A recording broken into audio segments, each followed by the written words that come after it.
إله إلا الله رب العرش ورب الأرض والسماوات والأرض رب العالمين.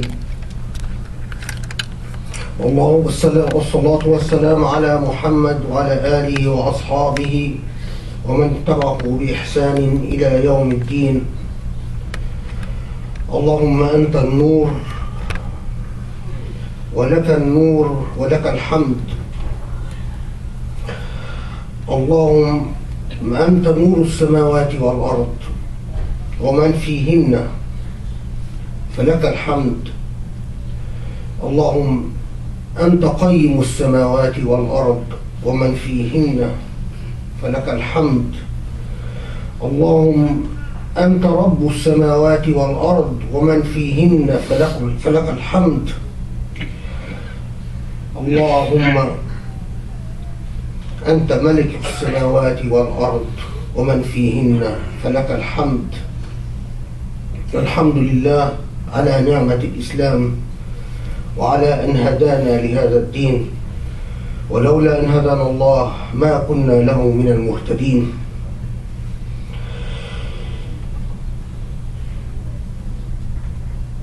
Brothers and sisters,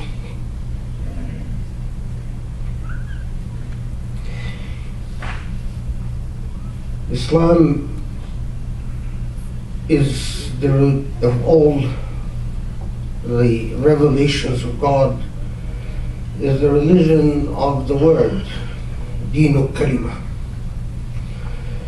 And in Islam, the word, unless it is affirmed by action, it loses its meaning.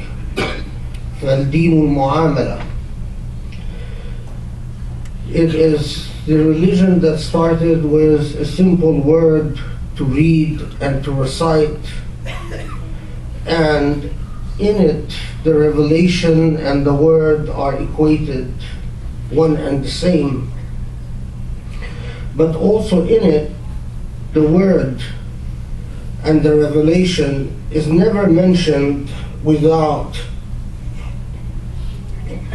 being accompanied by the necessity of words being affirmed and confirmed by actions. When we say Alhamdulillah and we recognize the gratitude that we owe Allah, who is the creator of the heavens and the earth, the sovereign of the heavens of the earth, the source of luminous enlightenment in the heavens and the earth, the source of all goodness in the heavens and in the earth. These are words that we utter. Our actions must translate these words into a perceived, contextualized, touched reality.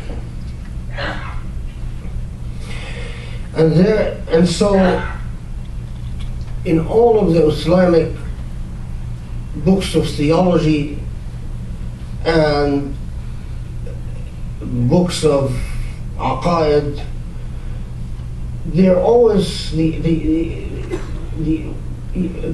chapters have been written that for a Muslim, for a Muslim who is true to being Muslim, the sir and the alaniya should be as if two ways of the sides of a mirror. Sir is what is inside of you. The sir is anything that you hold away from the gaze of others, other human beings. And alaniya is what can be seen by people. So whatever is you when you are by yourself before your God should be the mirror image of how you are and what you are when you are with other people. This is the same precise message that the Prophet ﷺ has taught repeatedly in many different forms and shapes, that there is no khayr, there's no good, no use of someone who claims Iman but whose actions are one that do not reflect the deep realization of what the faith is. It's also in the same vein, and it is quite remarkable in our religion how many times when the Prophet ﷺ is asked to summarize what Iman and sometimes what Islam is, these very succinct summations of the not a description of the content of Iman or the content of Islam, but the end-all result of what a person who has Iman or has true Islam becomes. So for instance, when Anas reports from the Prophet that these very short formulas, La imana liman la amana lah. There is no Iman for that person who cannot be trusted in terms of both their word, promises. Amana also carries the meaning of felt safe from. If a person who is constantly the presence of a person in whose presence you feel unsafe, unsecure, because they might either attack your reputation or attack your property or connive or conspire against you. That is a person without Aman. And it is as if all the totality of your claims and of deen, your claims of religion and belief, if it doesn't translate in a concrete fashion into a state of being, in the same way that we look in the heavens and the earth and we can see Allah in the heavens and the earth, in the same way we should be able to look at a Muslim and see the handprints of what they are in their very being. We should be able to look at a Muslim and say, in the same way that we look in the heavens and earth, when we see the handprints of God, we look at a Muslim and we see the handprint of what Iman does and what Iman is. And at a minimum, it is this basic fundamental idea that we all, by the way, repeat numerous times when we say Assalamu alaikum. The wish of peace is a wish of safety, essentially a wish of repose and safety. Or in some reports also from Anas ala Rasulullah been transmitted through various ways,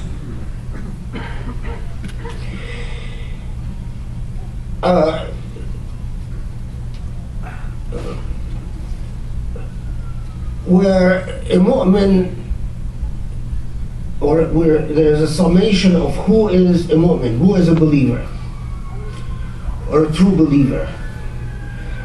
And we have these very brief, succinct, powerful descriptions where al-mu'min alifun ma'luf, لا خير في من لا يألف ولا يؤلف. That a true believer is a person who is likable and who people like, and that there is no good in someone who people find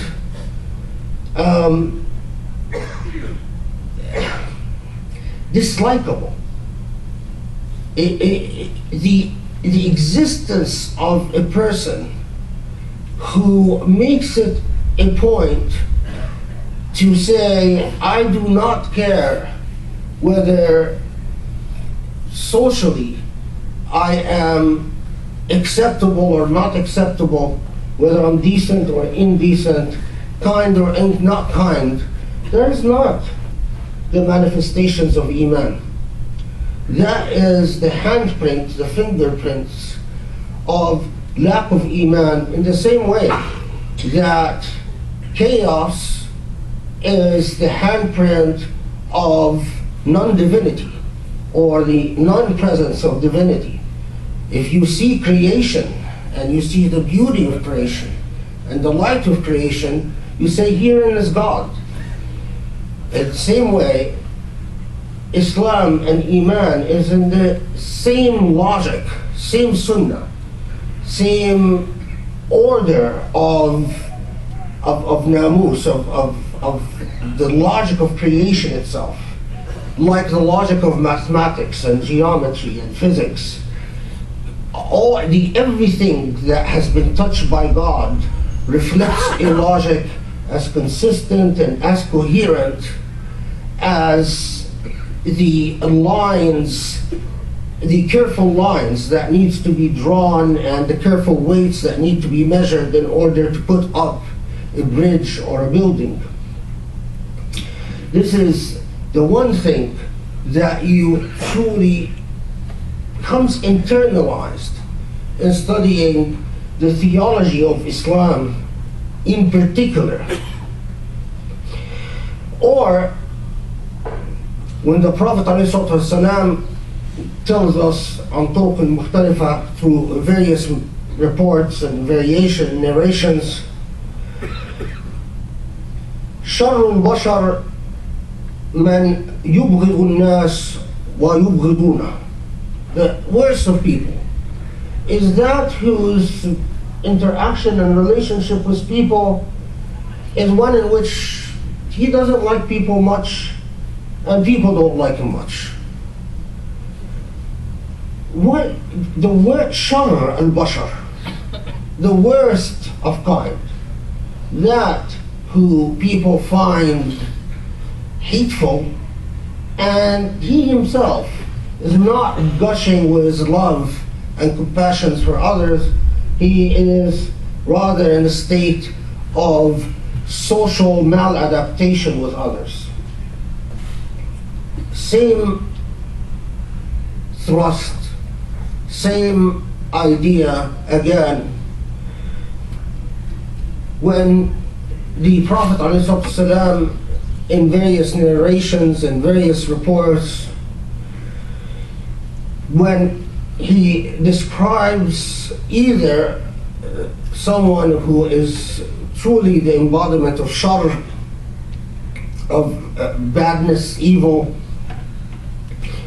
or someone who is a manifestation of the lack of Iman, the absence of Iman. And he says, "Man la yurja khayruh wa la yu'manu sharruh." That who you cannot, you think of and you really do not expect good things to come from this person. And you can't really protect yourself from the harms that could be afflicted upon you from this person. Again, the same idea that Iman is, and that's why say Iman ما وقر في القلب وصدقه العمل, is Iman is whatever is has anchored itself in the heart and is reflected by action. In Islam, no one irrationally torments themselves so they can carry the sins of other people. In Islam, there is no chosen tribe or chosen people. In Islam, it's the treatment of human beings as the viceroys and the representatives, the inheritors of the earth in a true sense, as thinking moral, deterministic, meaning thinking moral and responsible agents.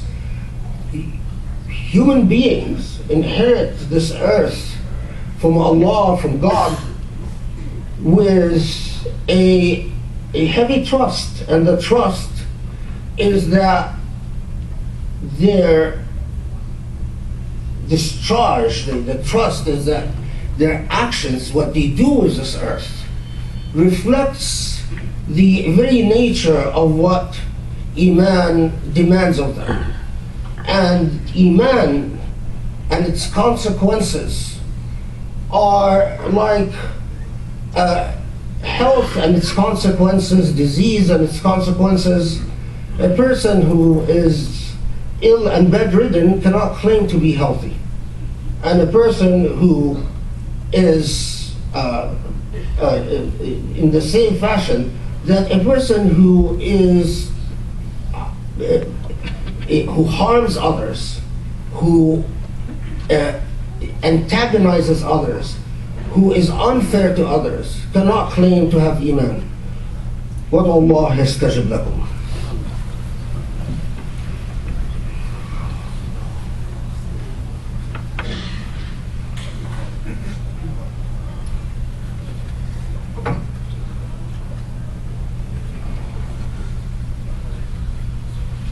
بسم الله الرحمن الرحيم والحمد لله رب العالمين وسبحان الله والله أكبر والصلاة والسلام على محمد خاتم النبيين.